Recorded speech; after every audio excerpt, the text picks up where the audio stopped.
Bore da blant.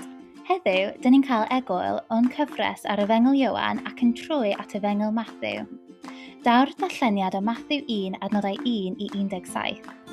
Yn y darlleniad rydyn ni'n clywed am achau, neu mewn geiriau eraill, coeden deulu Iesu Grist. Yn yr 17 adnod, dyn ni'n gweld 42 o genedlaethau gwahanol, a gweld hen, dad cu Iesu.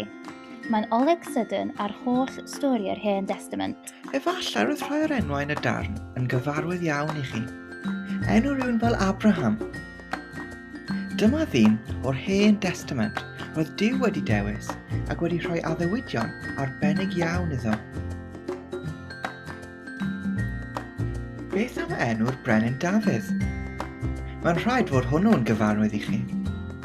Wrth gwrs Dafydd oedd brenin mawr Israel ac awdur llawer o'r salmau, a dyma ddyn arall roedd Duw wedi dewis i arwain ei bobl.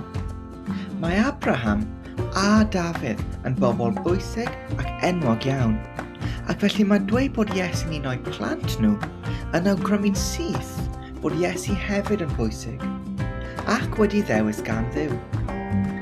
Roedd pobl Israel yn falch iawn o'i cysylltiadau gydag Abraham a'r addewidion roedd Duw wedi gwneud i Dafydd.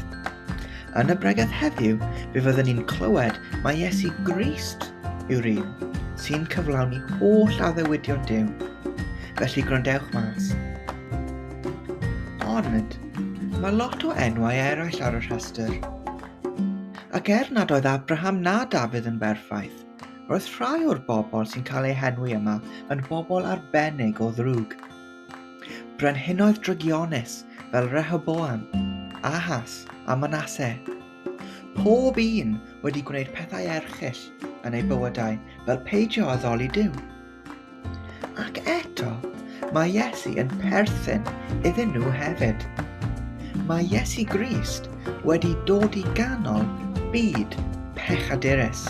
Mae wedi dod yn un ohonom ni, yn debyg i ni ym mhob ffordd heblaw ei fod ef yn ddibechod, a gwnaeth Iesu hyn mwyn achub pobl o'i pechod.